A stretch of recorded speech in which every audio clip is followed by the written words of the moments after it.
आज मैं एक्सप्लेन करने जा रहा हूँ नेवर गिव अप का एपिसोड नंबर 2।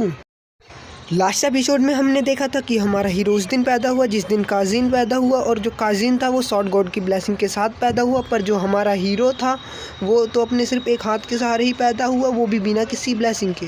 हमेशा उसकी फैमिली उसे ताना देती रहती थी और फाइनली दावेन को बेच दिया जाता है काइजिन की फैमिली को।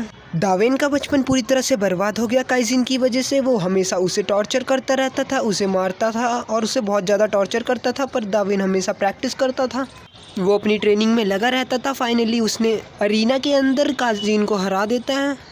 जब दावेन जाने लगता है तो अचानक से काइजिन उसके पीछे से उसके आर पर अपनी शॉट को कर देता है। शॉट लगने की वजह से दावेन बेहोश हो जाता है।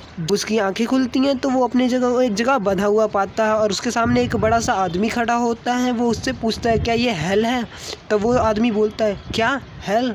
वो बड़ा सा बंदा बोलता है तू तो बड़ा लकी है, किसको पता था कि अरीना के अंदर, किसको पता था कि मेरिकल सेंथनेस लिली आ जाएंगी और जैसे घटिया इंसान को हील कर देंगी। दावेन सोचता है कि अच्छा इस वजह से मैं ज़िंदा हूँ, पर ऐसे ज़िंदा होने का क्या फ़ायदा, मैं तो अपनी शरीर को हिला भी नहीं पा रहा, बस मैं सांस लेने के अलावा कुछ भी नहीं कर पा रहा। तभी वो बड़ा सा आदमी बोलता है क्या तुमने डेविल के साथ कॉन्ट्रैक्ट किया था क्या? ये सुन के दावेन बोलता है क्या? वो आदमी दावेन को सरप्राइज़ देख के बोलता है तुम इतना ज़्यादा सरप्राइज़ क्यों? अब तुम जैसा लूजर कोई काजिन को हरा दे तो इसका यही मतलब हुआ ना कि तुमने डेविल से कॉन्ट्रैक्ट कर रखा है। वो आदमी बोलता है तुम्हारे पेरेंट्स ने गवाही दे ही दी है तो तुम्हें झुठलाने की कोई ज़रूरत नहीं है। दावेन ये सुन के बोलता है अच्छा। उसके सामने वाला बंदा बोलता है तुम्हारे घर से ढेर सारी खून की बोतलें मिली हैं जो कि तुमने डेविल के साथ कॉन्ट्रैक्ट करने में यूज़ करी होंगी। तुमने 300 इनोसेंट बच्चों को सेक्रीफाइस कर दिया इतना ज़्यादा ताकतवर बनने के लिए। यंग मास्टर काइजिन ने तुम जैसे डेविल को स्टैप कर दिया सबके सामने, वो भी सैलमन फैमिली के ओनर के लिए।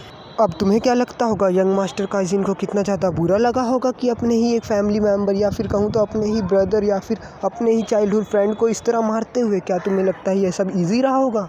दावेन हंसते हुए बोलता है मैं काइजिन के सामने तो जीत गया पर सैलमन फैमिली से हार गया, उन लोगों ने काइजिन को चुना मेरे अलावा। वो बड़ा सा आदमी बोलता है इन्हीं सब कारणों की वजह से तुम्हारे अंदर जितना भी मान है वो सील कर दिया जाएगा, तुम कभी भी मान यूज़ नहीं कर पाओगे और तुझे यहाँ पर हमेशा के लिए कैद कर दिया जाएगा, ज़िंदगी भर के लिए तू जेल के अंदर सफ़र करते रहियो, यहीं सड़ते रहियो। दावेन सीन शिफ्ट होता है और दावेन बताता है कि मेरे अंदर जितने भी टेंडेंस थे मेरे हाथों के अंदर, मेरे पैरों के अंदर, उन्हें काट दिया गया और मेरे अंदर जितना भी माना था उन्हें सील कर दिया गया। इसके बाद मुझे ले जाकर थोड़ी देर बाद मुझसे कोई मिलने आया। दावेन की आंखों में पट्टी बंदी होती है, फिर भी उसे पता चल जाता है कि कौन आया है, वो कोई और नहीं काइजिन होता है। काइजिन हंसते हुए दावेन से बोलता है तुम इस जगह पड़े हुए काफ़ी ज़्यादा अच्छे लग रहे हो। वो बोलता है अब मैं एक सॉर्ड एम्परर बन चुका हूँ और सारे लोग मेरी तारीफ़ करते रहते हैं हार्ड वर्किंग जीनियस के नाम से, ये सब तेरी वजह से हुआ बेवकूफ़। वो कहता है थैंक यू लूज़र। उसके बाद वो वहाँ से चला जाता है। दावेन आगे बताता है जब से मुझसे काइजिन मिलने आया तब से मुझे यहाँ पर जो खाना मिला जाता था वो भी कम कर दिया गया। खाना कम होने के कारण दावेन बहुत ज़्यादा पतला हो जाता है। अब दावेन बहुत ज़्यादा कमज़ोर हो चुका होता है। दावेन सोच रहा होता है मुझे बहुत ज़्यादा भूख लग रही है, इतने में उसके मुंह से खून निकलने लग जाता है। दावेन खून को देख के बोलता है मुझे एक ऑर्नेबल डेथ मरना था पर ऐसे नहीं। वो कहता है मुझे तो अरीना में ही मर जाना चाहिए था। दावेन कमज़ोर होने के कारण वहाँ पर गिर जाता है और बोलता है दावेन बोलता है अगर एक हाथ के साथ ना पैदा हुआ होता, अगर मेरे पास 2 हाथ होते तो क्या चीज़ें डिफरेंट होती, अगर मैं कोई सॉर्ड ऑफ गॉड की ब्लेसिंग के साथ पैदा हुआ तो क्या चीज़ें अलग होती। वो कहता है मुझे इस तरह नहीं मरना। फिर वो उसकी आंखें बंद हो रही होती हैं और वो बोलता है नहीं मुझे अभी जीना है, मैं अभी नहीं मर सकता, मुझे जीना है। इसी के साथ एक पानी की बूंद टपकती है और वहाँ पर अंधेरा हो जाता है और हल्की सी रोशनी आती है, फिर तेज़ हो जाती है रोशनी, उसके बाद अंधेरा हो जाता है दोबारा से, फिर एक आवाज़ आती। वहाँ पर कोई बोलता है जब कोई बड़े बात कर रहे हो तो तुम्हें सुनना चाहिए, तुम सुन क्यों नहीं रहे विंचेन? तभी हमारा हीरो आंखें खोलता है। उसके कंधे को पकड़ा होता है पर उसका राइट हैंड तो होता ही नहीं है। ये सोचता है, वो कहता है क्या ये तो दर्द मैं फील कर सकता हूँ। हमें दावेन का नया लुक दिखा दिया जाता है, वो कुछ ज़्यादा ही शौक हो रहा होता है। दावेन सोचता है क्या ये कोई ड्रीम है? वो कहता है ये कुछ ज़्यादा ही रियल लग रहा है। दावेन सामने खड़े हुए आदमी को देख के बोलता है ये कौन है? फिर उसे याद आता है कि ये तो ब्रांच फैमिली के एक अडल्ट हैं। वो कहता है ये सब मेरे में ये सारी मेमोरीज़ आ कहाँ से रही हैं? और मुझे इन सब के बारे में पता कैसे है? फिर वो बोलता है, अरे इन्होंने तो अभी विंचेंट बोला था और विंचेंट तो डिकेडेंट फैमिली का 7th सन है। ये सारी मेमोरीज़ मेरे पास कहाँ से आ रही हैं? फिर वो बोलता है, ये सपना इतना भी बुरा नहीं है। इसमें जो हवा है ये कंपेयर करूँ तो मेरे जेल से काफ़ी ज़्यादा लाइट है। ये ड्रीम अच्छा है क्योंकि इस ड्रीम में मेरे पास मेरा राइट हाथ भी है। शायद से ये मरने से पहले मुझे एक गिफ्ट मिला है। दावेन ये सब सोच ही रहा होता है, लेकिन इतने में ही वो सामने खड़ा हुआ बंदे को गुस्सा आता है। वो कहता है, तुम मेरे को कब तक इग्नोर करने वाले हो? वो अपने हाथ से उसे पकड़ लेता है। फिर दावेन बोलता है, ये तो अपना मानहा भी यूज़ कर रहा है मुझे ऐसे दर्द देने के लिए। तभी वो कहता है, इस टाइप के अटैक को बड़े आसान से ब्लॉक कर सकते हैं, बस हमें फिज़िकली अपने आप से इन्हें दूर करना होगा। वो ऐसा करता है, वो बंदा बहुत दूर जाके गिरता है। दावेन सोचता है, ये अटैक तो एकदम नॉर्मल था, ये इतना ज़्यादा दूर थोड़ी किसी को फेंक सकता है, ये तो एक नॉर्मल अटैक है। दावेन उसके पास जाता है और सॉरी बोलता है और अपना हाथ आगे बढ़ाता है उन्हें उठाने के लिए।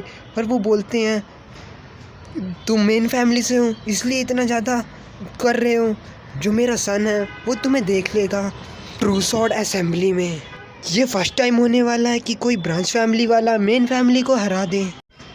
दावेन मन में सोचता है, जो ये आदमी है ये बिल्कुल मेरे फादर की तरह है। वो भी मेरे अंकल को हराना चाहते थे, लेकिन जब उन्हें पता चल गया वो उन्हें नहीं हरा सकते तो उन्होंने ये जिम्मेदारी मेरे ऊपर डाल दी।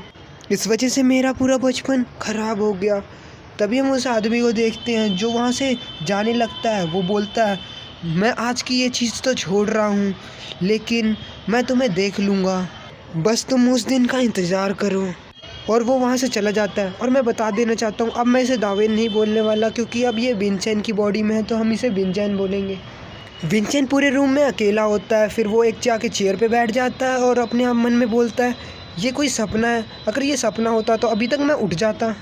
विंचेंट बोलता है, ये क्या हो रहा है, मेरे दिमाग में इतनी सारी मेमोरीज़ कहाँ से आ रही हैं। और वो देखता है कि मेरी मॉम जो है वो मुझे पैदा करते ही मर गई, और जो मेरे फादर थे उनको मेरी बिल्कुल भी परवाह नहीं थी। और जितने भी बच्चे डिकेडेंट फैमिली में थे वो हमेशा मुझे बुली करते रहते थे और हमेशा ही मुझे ही फंसाते थे किसी भी चीज़ के लिए। और जो डेनका फैमिली की 8th बेटी थी उसने तो मुझे थप्पड़ भी मारा था। मैं एज अ 7th सन मैं इतना ज़्यादा डरपोक था कि मैंने उसको कुछ भी नहीं कहा और मैं काँप रहा था रूम में बैठ कर। मैं कमरे में बैठ के रो रहा था बस इस यंगेस्ट बेटी से थप्पड़ खाने के बाद। मैं एक ऐसा लूज़र हूँ जो इसको अबेंडन कर दिया गया है डिकेडेंट फैमिली के द्वारा। जो फ्रांच फैमिली है ये हमेशा मुझे कुचलने के लिए तैयार रहती है कि ये अपनी इज्जत बना लें कि उन्होंने मेन फैमिली को हरा दिया। पहले मैं सैमुअल फैमिली का एक हाथ वाला दावेन था, अब मैं एक यूजलेस लड़का बन चुका हूँ, विंचेंट डिकेडेंट फैमिली का।